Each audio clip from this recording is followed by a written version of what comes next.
masarap, bawal. Katulad na lang ng alige, ng alimango, talangka at sugpo. Kaya hinay-hinay lang po, pwedeng tikman, wag lang maramihan.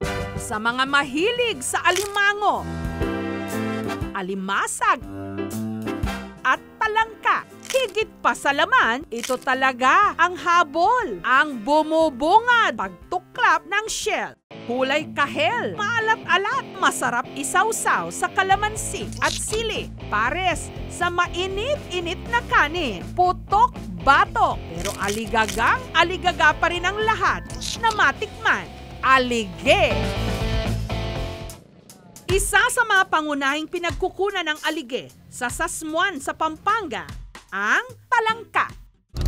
Sakay ng bangka na kung tawagin, Jacusan o Biacusan, bumiyahe ang aming team ng 1 oras kasama si Mang Pablo para marating ang bahagi ng ilog kung saan may mga biyakos, ang tawag nila sa mga kawayan na nakabaon sa ilog. Umpisa nito, hintayin mong gumalaw yung agos, pakate. Isasabit mo yung lambat, ilalagay mo dun sa may lagyan nila. Habang umaagos, mahanod yung lambat.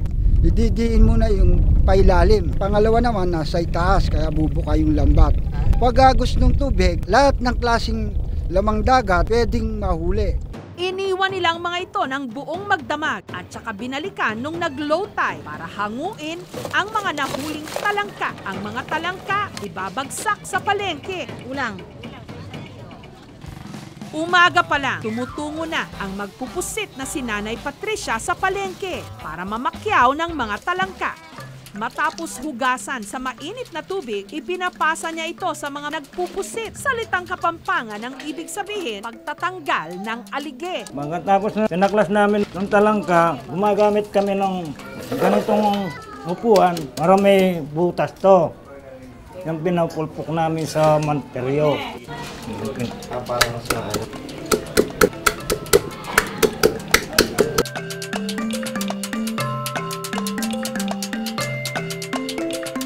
Madalang mo naman magsusugatan kami. Kasi yung pinapiga namin, malalambot na kasi yung katawan. Ang isang baldeng talangka, kakakuha lang ng 6 to 7 kilos ng alige. Ginagawa nila ito, crab paste. Nagsimula ako sa buy and sell ng talangka, yung buhay. Sinabi nila, bakit ka nagbabuy and sell? Sabi sa akin, bakit hindi ka na lang magpusit ng talangka? Purong-puro ang kanilang crab paste na metikuloso rin ang paggawa. Sa paghahalo pa lang, inaabot na ng 2 hanggang 3 oras. Hanggat may tumatalamsik na tubig o mantika, kailangan wag mo munang patayin yung kalang. Parang nagtingkano ka lang ng kalamay nun.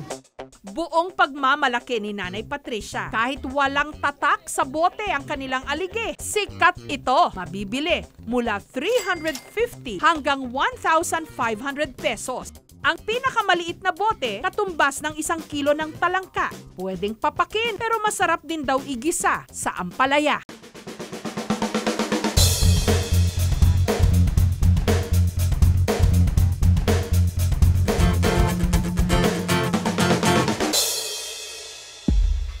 Ang sarap ng pagka-kombinasyon ng pait ng ampalaya at yung ligi ng talangka. Manyaman. Isa pa sa mga ipinagmamalaking luto ng alige ng mga tiga-Sasmuan, binurong alige. Matandang kasanayan sa pagluluto ng talangka ay itong proseso na minana pa sa aming mga kanununuan. Ito yung pagbuburo. Aasinan siya, ang purpose natin para ito ay magsuka or maglaway pa at tanggalin ang kanyang lansa. Hugasan ulit.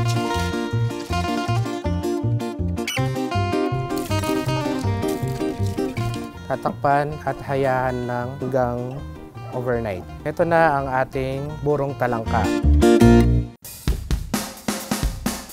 Pag nakakain ako ng binurong alige, talagang nakakarami ako ng kanin. Ang paborito nilang luto, binurong alige rice. Pag naging matingkad na yung kulay at nagmantika na ang ating aligi, kailangan na natin siyang squeeze ng lemon.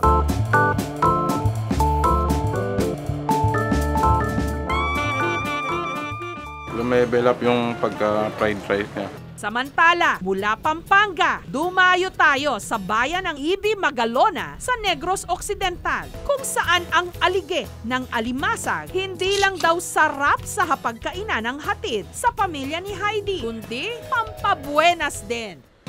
Naglalako lang daw ng alimasag noon ang kanyang pamilya at para hindi masayang ang mga alige sa kanilang mga alimasag, ibinenta na rin nila ito. Ginakuha namin, ginakilo man namin sa mga pickers, tapos ginaluka lang namin. Marami ang nagabili ng mga aligi kasi mura lang yun ang aligi. Ang binta namin, 100 per kilo. Dahil perfect combination ng negosyo nilang crab meat at alige, lumago ito. Ang kanila raw crab meat, export quality. Kaya kung dati, nagsimula lang sila sa isang maliit na kubo, ngayon, meron na silang sariling planta. Sobra yung binigay na ni Lord. Hindi ako makapaniwala nga madating ko ngayon. Yung hindi ko natikman ko. Nakapunta na ako ng Hong Kong, Singapore, Malaysia, Thailand. Sa mga ayaw ng karne ng baboy, ito raw ang perfect substitute para sa lumpia.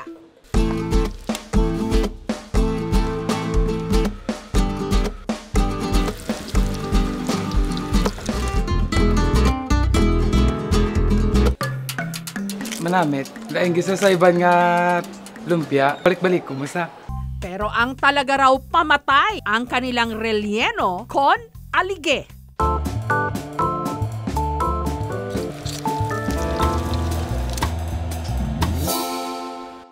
Nandun yung bawang at saka sibuyas at saka yung aligi. Mas masarap at matamis. Namin!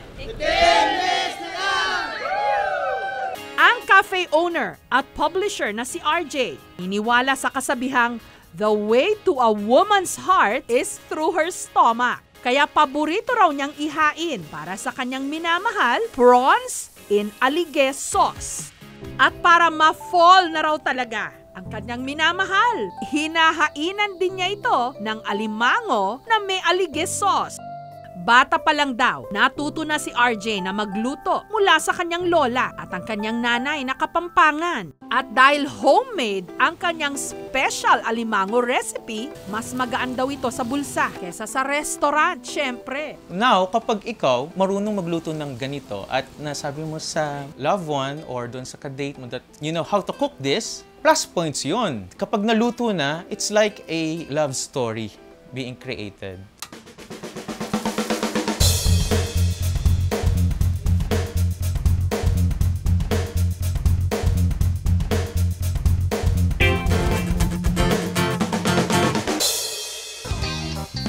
Masarap siya. Lasang-lasa yung alige. Nagko-compliment dun sa manamis-namis na lasa ng hipon.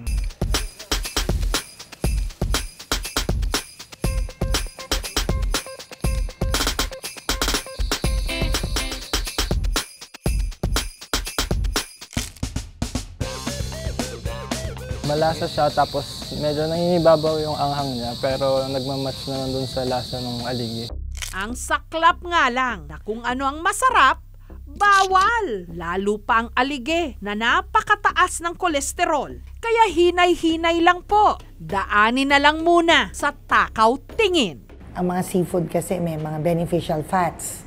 Kaya kung i-compare mo ang kolesterol ng alige sa kolesterol ng atay, mas good ang alige. Pero kapag tayo ay nag-consume ng beyond 300 mg per day, pwedeng tumaas ang blood cholesterol levels natin. Karoon tayo ng deposits sa loob ng arteries natin na pwedeng mag-harden at maging cholesterol plaque at maging cause in the future ng heart attack or stroke. Huwag yung papapakin mo isang bote kasi lalampas ka sa recommended cholesterol intake per day, kaya moderation lang. Pasensya na rin po kung ginutom namin kayo at tinakam.